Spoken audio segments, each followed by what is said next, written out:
کی بہت سی آیات میں موجود ہے، لیکن قرآن کریم نے چند ایسے موت و حیات کے واقعات بیان کیے ہیں جو قلوب پر اور ذہنوں پر بہت زیادہ باری برکم اثر ڈالنے والے ہیں۔ انہی میں سے چند ایک واقعات آج انشاءاللہ العزیز جمعۃ المبارک کی اس مجلس میں ہم سنیں گے اور انشاءاللہ العزیز ان واقعات سے عبرت و نصیحت بھی حاصل کریں گے۔ سب سے پہلا واقعہ سورۃ البقرہ میں ہے کہ جب بنی اسرائیل کے لوگوں میں سے ایک آدمی سے قتل ہو گیا، وہ خود ہی مدعی بن کے حضرت موسیٰ علیہ السلام کے پاس آیا اور وہ کہنے لگا بتائیے آپ پیغمبر خدا ہیں کہ میرے چچا عامیل کو کس نے قتل کیا ہے؟ قرآن کریم میں وہ واقعہ پورے ایک رکوع کے اندر بیان ہوا ہے۔ اسی واقعہ کی وجہ سے سورۃ البقرہ کو البقرہ کہا جاتا ہے، کیونکہ بقرہ کا اردو ترجمہ ہے گائے۔ قرآن کریم کی صورت میں کیونکہ بنی اسرائیل کی اس گائے کا واقعہ بیان ہوا ہے جس کی وجہ سے اللہ نے ایک مردے کو زندہ کر دیا تھا، اس لیے اس کو سورۃ البقرہ کہا جاتا ہے۔ قرآن کریم میں اللہ تعالیٰ فرماتا ہے کہ جب حضرت موسیٰ علیہ السلام نے اپنی قوم سے کہا ان اللہ یامرکم ان تذبحوا بقرہ، کہ اللہ تمہیں حکم دیتا ہے گائے ذبح کرو، انہوں نے کہا کہ اے موسیٰ علیہ السلام کہ آپ ہمارے ساتھ تتخذنا ہزوا، ہمارے ساتھ مذاق کرتے ہیں، ہم آپ کے پاس مقدمہ لے کے آئیں کہ آدمی مر گیا اس کا قاتل بتا دیں، آپ ہمیں کہتے ہیں گائے ذبح کرو، دونوں کا آپس میں کیا تعلق ہے؟ تو سیدنا موسیٰ علیہ الصلوۃ والتسلیم نے فرمایا مجھے اللہ نے یہ حکم دیا ہے، پہلے یہ حکم تعمیل اس حکم کی کرو، اس کے بعد تمہارے لیے خود ہی راز کھل جائے گا۔ بہرحال انہوں نے باتیں بنانا شروع کر دیں کہ وہ گائے کیسی ہو، تو اللہ نے فرمایا کہ وہ نہ بوڑھی ہو نہ جوان ہو، اوان بین ذالک، درمیانی اس کی عمر ہو۔ پھر انہوں نے حضرت موسیٰ علیہ السلام کے ساتھ ایک اور جو ہے وہ کھیل کھیلا، کیونکہ یہ مدعی خود ہی قاتل تھے، اس لیے یہ پسو پیش کر رہے تھے کہ حضرت موسیٰ علیہ السلام بالآخر ناراض ہو کے ہمیں جواب دے دیں اور اس مسئلے کا کوئی حل نہ نکلے، کیونکہ قاتل خود ہی مدعی بنا ہوا تھا۔ تو پھر وہ حضرت موسیٰ علیہ السلام کے پاس اپنے گروہ کو لے کے آیا اور وہ کہنے لگا کہ موسیٰ علیہ السلام بتائیے ما لونھا، اس کا رنگ کیسا ہو؟ تو فرمایا حضرت موسیٰ علیہ السلام نے اللہ کی بارگاہ میں گزارش کی، اللہ تعالیٰ نے بتا دیا کہ اس کا رنگ جو ہے وہ پیلا ہو، فارد ولا بقر کے بعد دوسری علامت یہ بیان کی کہ وہ پیلے رنگ کی ہو، اور ایسا پیلا رنگ ہو تو تسر الناظرین، جو دیکھنے والوں کو حیران کر دے، ایسا خوبصورت ایسا چمکنے والا رنگ ہو۔ پھر ان کا جی نہ بھرا، کیونکہ وہ ایسا کام تو کرنا نہیں چاہتے تھے کہ جن سے مسئلے کا حل نکلے، وہ تو مسئلے کو طول دینا چاہتے تھے۔ تو پھر انہوں نے حضرت موسیٰ علیہ السلام سے کہا کہ بے شک ہم پہ جو گائیاں ہیں وہ متشابہ ہو گئی ہیں، اور اگر اللہ نے چاہا تو یقیناً ہم ہدایت پا جائیں گے، تو ہماری کچھ وضاحت ہمارے سامنے پیش کریں، کچھ ہماری رہنمائی کریں، مزید وضاحت اللہ کی طرف سے ہمیں درکار ہے۔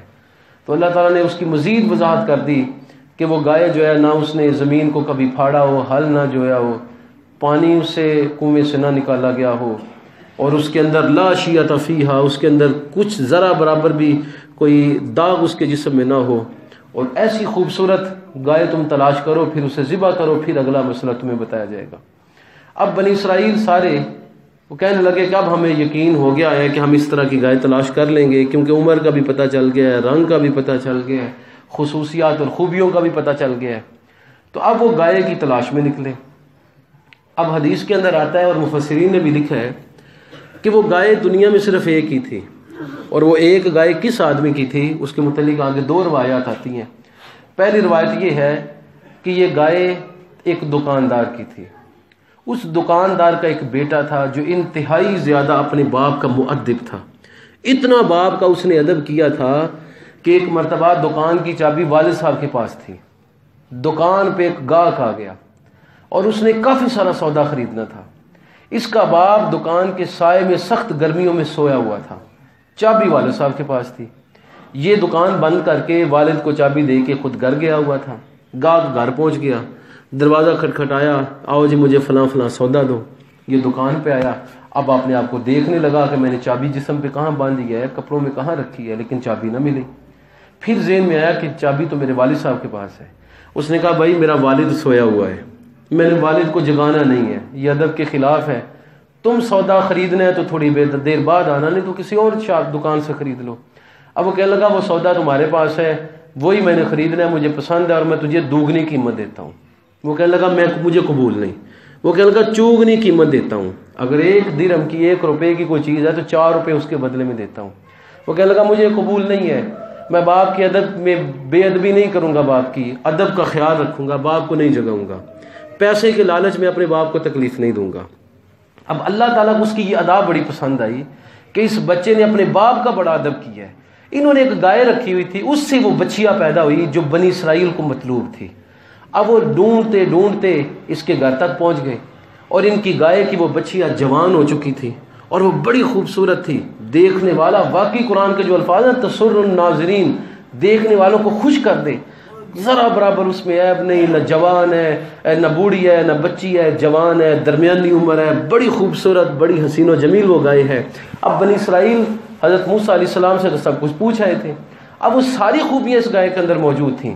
اب یہ باپ کے ادب کا بدلہ ملنے لگا اس آدمی کو جس نے کسی زمانے میں اپنے باپ کا ادب کیا تھا.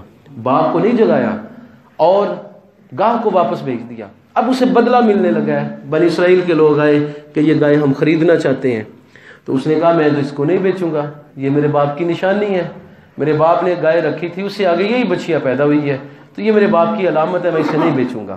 انہوں نے کہا قیمت بڑھا دیتے ہیں, ڈبل ٹرپل قیمت لے لو. اس نے کہا میں یہ گائے نہیں بیچوں گا. بالآخر یہاں تک معاملہ طے پا گیا کہ سونا اس گائے کے وزن کا ہم تمہیں دیں گے اور اس کے بدلے میں یہ گائے لیں گے. بالآخر وہ راضی ہو گیا, اس نے وہ سونا لیا اور وہ گائے دے دی. یہ باپ کے ادب کا بدلہ اس بنی اسرائیل کے شخص کو ملا کہ جس نے اپنے باپ کی نیند میں خلل نہیں ڈالا. اس سے یہ اندازہ لگائیں کہ جو باپ کو اذیت دیتا ہوگا اللہ اس سے کتنا ناراض ہوتا ہوگا. جو باپ کو راضی کرتا ہے اس کو تو اس طرح اجر ملتا ہے, تو جو باپ کو ناراض کرتا ہے, تکلیفیں پہنچاتا ہے, اس پہ اللہ ناراض کتنا ہوتا ہوگا. اگر ایک چیز پہ اللہ راضی بے شمار ہوتا ہے, اس کی رحمتیں نازل ہوتی ہیں, تو اگر اس کا الٹ مخالف متضاد کوئی عمل کرے تو پھر اللہ ناراض بھی اتنا زیادہ ہوتا ہے. تو بنی اسرائیل یہ گائے خرید کے لے گئے, اس گائے کو ذبح کیا, تو پھر فرمایا کہ اس کا کچھ ٹکڑا جو ہے وہ مقتول کو مارو. اب اس کا ایک ہڈی پکڑی, مقتول کو ماری. مقتول جس کا خون بند ہو چکا تھا, جسم کے اندر بو پیدا ہو چکی تھی, جسم جب وہ گل سڑ رہا تھا, کئی ہفتوں سے یہ مقتول پڑا ہوا تھا, کیونکہ اس وقت تو سرد خانے تھے نہیں کہ جس میں لاش کو محفوظ رکھا جائے. اب جو ہی اس گائے کے جسم کا ٹکڑا اس مقتول کو لگتا ہے, اس کی شارخ سے خون بہنا شروع ہو جاتا ہے, جسم کے اندر حرارت آ جاتی ہے, روح واپس پلٹ آتی ہے اور وہ کھڑا ہو جاتا ہے زندہ ہو کے اور کہتا ہے کہ بھائیو میرا قاتل کہاں ڈھونڈ رہے ہو, جو میرے خون کا دعوے دار بنا ہوا ہے اسی نے تو مجھے قتل کیا ہے. یوں اللہ تعالیٰ نے زندگی اور موت کا یہ فلسفہ سورۃ البقرہ میں بیان کیا. اسی طرح سورۃ البقرہ میں ایک اور واقعہ بھی بیان ہوا ہے. وہ واقعہ حضرت حزقیل نبی کا. بنی اسرائیل میں ایک شہر تھا جس شہر کا نام دارودان تھا. تقریباً 60 سے 70 ہزار افراد اس زمانے میں اس شہر میں بستے تھے. بہت بڑا شہر, 60-70 ہزار افراد کا شمار کیا جاتا ہے. جب پاکستان بنا 1947 میں پورے ملک میں صرف 2 شہر تھے جس میں لاکھ افراد بستے تھے, لاہور اور کراچی. باقی کسی شہر میں لاکھ افراد نہیں تھے. یہ بھی 1947 کی بات ہے. تو ہزاروں سال پہلے جس شہر میں 70 ہزار افراد رہتے ہوں, وہ شہر معاشرتی اور معاشی اعتبار سے کتنا بڑا مرکز ہوگا. اس شہر پر طاعون کی بیماری آ گئی. طاعون کی بیماری اس زمانے میں لا علاج بیماری ہی سمجھی جاتی تھی. کینسر کے قریب ملتی جلتی, تقریباً کینسر اس کو کہہ لیں, تو یہ لا علاج بیماری سمجھی جاتی تھی. اب طاعون کی جب بیماری پھیلی تو کچھ افراد تو شہر میں رہے اور کچھ افراد بھاگ گئے اور شہروں میں. اور جب طاعون کی بیماری جو ہے وہ ختم ہو گئی, شہر کے اندر جو افراد رہے تھے ان میں سے اکثر مر گئے, تھوڑے بہت باقی بچے. لیکن جو باہر بھاگ گئے تھے وہ سارے کے سارے بچ گئے. اب وہ جب واپس آئے تو جو لوگ پہلے وہاں شہر میں رہتے تھے وہ کہنے لگے کہ کاش ہم بھی بھاگ جاتے اپنے بال بچوں کو لے کے تو ہم بھی بچ جاتے. اچھا آئندہ کبھی اس طرح کی بیماری ہمارے شہر میں آئی تو ہم بھی ساتھ شہر سے بھاگ جائیں گے اور اپنی جان بچا لیں گے. اب کئی سالوں بعد پھر طاعون کی بیماری شہر میں پھوٹ پڑی. اب طاعون کی جب بیماری پھیلتی ہے تو ایک دن میں 100 200 1000 جنازے نکلتے ہیں.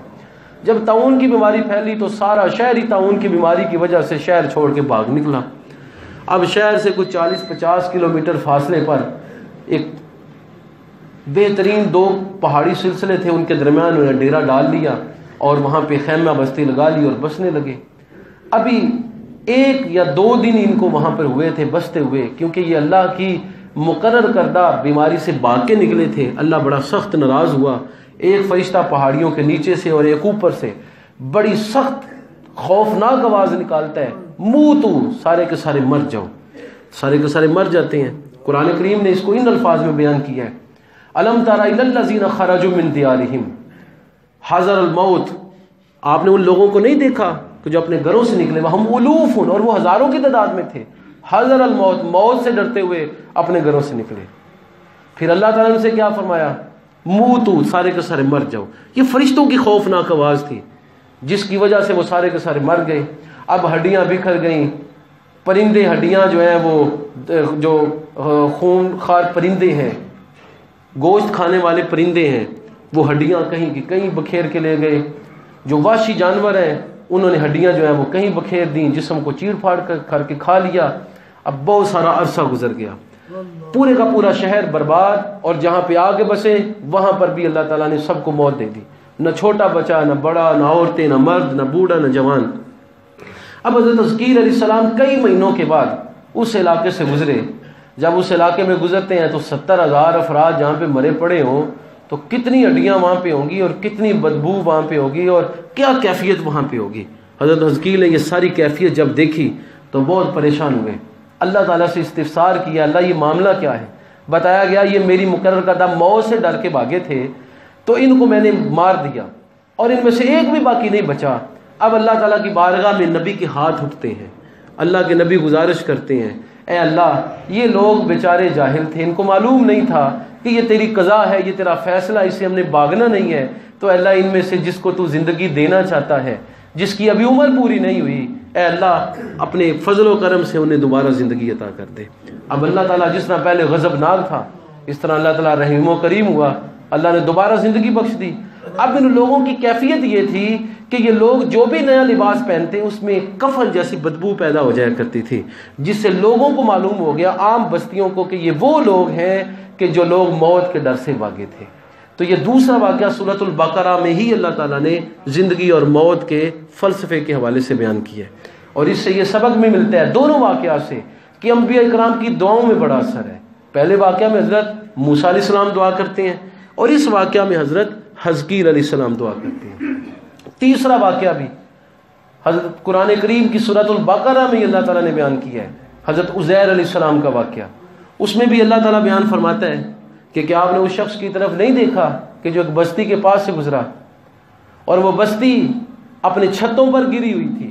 حضرت عزیر علیہ السلام کا یہ واقعہ قرآن نے بیان کیا ہے کہ آپ انگوروں کا ایک خوشہ لے کے اسے اپنی زنبیل کے اندر رکھ کے 7 انگوروں کا جوس نکال کے اپنے وہ چمڑے کی جو مشک بنائی تھی اس کے اندر محفوظ کر کے کھانا کپڑے کے اندر لپیٹ کے اپنے گدھے پر سوار سفر کر رہے تھے. سفر کرتے کرتے بیت المقدس کے پاس سے گزرے. بخت نصر نے بھی تازہ بیت المقدس کو برباد کیا تھا. بیت المقدس کی اینٹ سے اینٹ بجائی ہوئی تھی, سارے گھر ویران, جو آدمی وہاں تھے وہ سارے کے سارے مردے. بہترین پھلدار درخت ہیں, پھل توڑنے والا کوئی نہیں ہے. گھر ہیں لیکن ان کو آباد کرنے والا کوئی نہیں ہے. حضرت عزیر علیہ السلام نے بیت المقدس کو آباد بھی دیکھا تھا. جب برباد ہوتے ہوئے دیکھا تو کہا کہ اللہ اس کو تو کیسے دوبارہ زندہ کرے گا. اب اللہ تعالیٰ کی قدرت کاملہ یوں ظہور پذیر ہوتی ہے کہ حضرت عزیر علیہ السلام دوپہر کے وقت ایک درخت کے نیچے بیٹھتے ہیں, اپنے گدھے کو باندھتے ہیں, کھانا پاس رکھ لیتے ہیں اور اپنا وہ جوس جو نکالا ہوتا ہے وہ بھی پاس رکھ لیتے ہیں اور خود تھوڑی دیر کے لیے سستا جاتے ہیں کہ دوپہر کا وقت نکلتا ہے. پھر اس کے بعد سخت دھوپ ہے, دھوپ کی کمی ہوگی اور شدت کے اندر تھوڑی کمی آئے گی تو میں سفر کو جاری رکھوں گا اور ساتھ کھا پی بھی لوں گا. اب تھوڑی دیر کے لیے آرام کرتے ہیں، لیکن اس تھوڑی دیر میں 100 سال گزر جاتے ہیں۔ حضرت عزیر علیہ السلام کے لیے وہ ایک پورا دن بھی نہیں گزرتا، لیکن دنیا پر 100 سال گزر جاتے ہیں۔ اللہ ان کو محفوظ بھی رکھتا ہے، ان کے جسم کو بھی محفوظ رکھتا ہے، لوگوں کی نظروں سے پوشیدہ بھی رکھتا ہے۔ بخت نصر مرتا ہے، اس کا بیٹا جو ہے وہ بیت المقدس کے لوگوں کے ساتھ بڑا اچھا سلوک کرتا ہے، بنی اسرائیل کے ایک آدمی کو بادشاہ دے دیتا ہے، بیت المقدس آباد ہو جاتا ہے، خوبصورت بڑے بڑے محلات تعمیر ہو جاتے ہیں، بستی ساری کی ساری آباد ہو جاتی ہے۔ اب بخت نصر کی بربادی کو اللہ تعالیٰ آباد کر دیتا ہے اس کے بیٹے اور بنی اسرائیل کے بادشاہ کے ذریعے۔ جب سارا جو بیت المقدس ہے وہ آباد ہو چکا ہوتا ہے، 100 سال کے بعد اللہ تعالیٰ حضرت عزیر علیہ السلام کی روح دوبارہ ان کے جسم میں ڈالتا ہے۔ جب وہ اٹھتے ہیں تو اللہ تعالیٰ سب سے پہلے ان سے سوال فرماتا ہے کہ عزیر علیہ السلام آپ کتنی دیر یہاں سوئے ہیں؟ حضرت عزیر علیہ السلام عرض کرتے ہیں کہ اللہ میں ایک دن یا دن کا کچھ حصہ سویا ہوں۔ تو اللہ فرماتا ہے نہیں، بلکہ آپ 100 عام 100 سال یہاں پر سوئے رہے ہیں، 100 سال آپ پہ اس کیفیت میں آپ اس کیفیت میں رہے ہیں۔ پھر اللہ دلیل دیتا ہے کہ آپ اپنا کھانا دیکھیں، لم یتسنہ، وہ خراب نہیں ہوا، اس کے اندر بو پیدا نہیں ہوئی، لیکن وانظر الی حمارک، لیکن اپنے گدھے کو دیکھیں کہ وہ مر گیا ہے، اس کی ہڈیاں جو ہیں وہ سفید ہو گئی ہیں، اور ہاتھ لگانے سے ہڈیاں جو ہیں وہ بریدہ ہو رہی ہیں، لیکن ہم اس کو آپ کے سامنے زندہ کریں گے۔ پھر اللہ تعالیٰ گدھے کو حضرت عزیر علیہ السلام کے سامنے زندہ کرتا ہے، ہڈیاں جمع ہوتی ہیں، اوپر کھال چڑھتی ہے، گوشت بنتا ہے، اور اس کے اندر خون رواں ہوتا ہے، روح ڈلتی ہے، اور گدھا جو ہے وہ زندہ ہو کر آپ کے سامنے کھڑا ہو جاتا ہے اور آواز نکالنا شروع کرتا ہے۔ فرمایا ایک طرف دیکھیں 100 سال کھانے پہ گزر گیا، وہ خراب نہیں ہوا، اور دوسری طرف دیکھیں کہ گدھے کو اس 100 سال نے برباد کر کے رکھ دیا، اور اللہ تعالیٰ نے دوبارہ اس کو زندہ بھی کر دیا۔ تو یہ موت اور زندگی کا فلسفہ تیسری جگہ پر اللہ تعالیٰ نے سورۃ البقرہ میں بیان کیا ہے۔ چوتھی جگہ پر حضرت ابراہیم علیہ السلام کا واقعہ بیان کیا ہے کہ حضرت ابراہیم علیہ السلام ایک سمندر کے کنارے سے گزر رہے تھے کہ گدھا مرا پڑا تھا، یا کوئی جانور مرا پڑا تھا، ابن جریر کہتے ہیں وہ گدھا تھا۔ جب سمندر کا پانی اس کے پاس آتا تو مچھلیاں اور سمندری جو جانور ہیں وہ اس کو کھاتے، اور جب پانی پیچھے چلا جاتا تو آسمانی جو فضا میں اڑنے والے پرندے ہیں وہ اس کو نوچتے، بے شمار پیٹوں میں اس کا جسم چلا گیا، ہڈیاں اس کی بکھر گئیں۔ اب حضرت ابراہیم علیہ السلام نے عرض کیا اللہ میں دیکھنا چاہتا ہوں تو مردوں کو زندہ کیسے کرے گا؟ فَمَا أَوَلَمْ تُؤْمِنْ، ابراہیم خلیل ہونے کے باوجود آپ کو یقین ہی نہیں ہے کہ ہم زندہ کر لیتے ہیں؟ عرض کیا اللہ مجھے یقین ہے، بلکہ میں اپنے اطمینان قلب کے لیے یہ سوال پوچھ رہا ہوں، مجھے یقین ہے تو زندہ کرتا ہے، تیری قدرت ہے، لیکن میں اپنی آنکھوں سے ہوتا ہوا دیکھنا چاہتا ہوں، عین الیقین حاصل کرنا چاہتا ہوں۔ اب اللہ تعالیٰ فرماتا ہے 4 پرندے لیجئے، فخذ أربعة من الطير، 4 پرندے پکڑیے، فصرهن، اپنی طرف انہیں مائل کیجئے، اپنے ساتھ انہیں مائل کر لیجئے، وہ آپ کی آواز سمجھیں، آپ کی بولی سمجھیں۔ حضرت ابراہیم علیہ السلام نے 4 پرندے لیے، بولی سمجھ لی، پرندے آپ کی آواز سمجھنے لگے، پھر فرمایا انہیں ذبح کیجئے، ذبح کیا، ذبح کرنے کے بعد فرمایا گوشت کو مکس کیجئے، قیمہ کر لیجئے، قیمہ کیا، گوشت مکس کیا، مختلف پہاڑیوں پر فرمایا گوشت رکھ دیجئے، گوشت رکھا، سریاں اپنے پاس رکھنی، فرمایا اب ان کو بلاؤ۔ حضرت ابراہیم علیہ السلام مور کو بلاتے ہیں، اس کا الگ الگ جز، الگ الگ حصہ جمع ہوتا ہے، جسم بنتا ہے، جسم کے اوپر کھال چڑھتی ہے، جان ڈلتی ہے، آپ کے پاس چلتا ہوا آتا ہے، سر آپ کے پاس ہے، سر اس کے ساتھ قدرت الہی سے جڑتا ہے اور وہ آواز نکالنا شروع کر دیتا ہے۔ 4 پرندوں کو حضرت ابراہیم علیہ السلام زندہ ہوتا ہوا دیکھتے ہیں۔ جب یہ ساری کیفیت دیکھ لیتے ہیں تو کہتے ہیں اللہ میں جان گیا ہوں کہ بے شک تو ہر چیز پر قادر ہے۔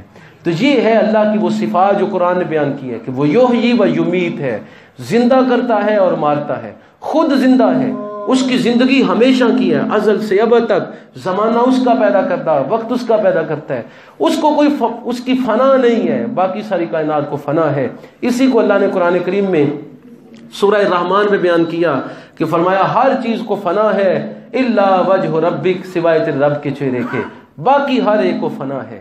تو اللہ تعالیٰ کی یہ صفات ہے یحیی و یمیت، جس کا اظہار سورۃ البقرہ کے ان 4 واقعات کے اندر ہمیں ملتا ہے۔ تو زندگی اور موت اللہ کے اختیار میں ہے۔ اب بندے کا کیا فرض ہے؟ بندہ اللہ کی رضا پر راضی رہے، مشکلات اور پریشانیاں اور مصائب کو برداشت کرے۔ یقیناً مشکلات، پریشانیاں اور مصائب کے بعد آسانیاں بھی آتی ہیں، تکلیفوں کے بعد راحتیں بھی آتی ہیں. تو یہ موت اور حیات کا سلسلہ یہ خاص اللہ کی قدرت میں ہے، خاص اللہ کے قبضے میں ہے، اس میں کسی کو اختیار نہیں ہے. سوائے صبر کے ایک مومن اس موقع پر اور کچھ بھی نہیں کرتا. تکلیفیں اور مصیبتیں آ جائیں اور فوتیدگی ہو جائے تو وہ صرف اور صرف صبر کرتا ہے اور اپنی زبان سے یہ الفاظ نکالتا ہے انا للہ و انا الیہ راجعون. ہم سب اللہ ہی کے ہیں اور ہمیں اللہ ہی کی طرف پلٹنا ہے. رب مجھے اور آپ کو عمل کی توفیق مرحمت فرمائے، ہم سب کا خاتمہ بالخیر فرمائے. قرآن کریم کے مواعظ حسنہ سے السلام علیکم.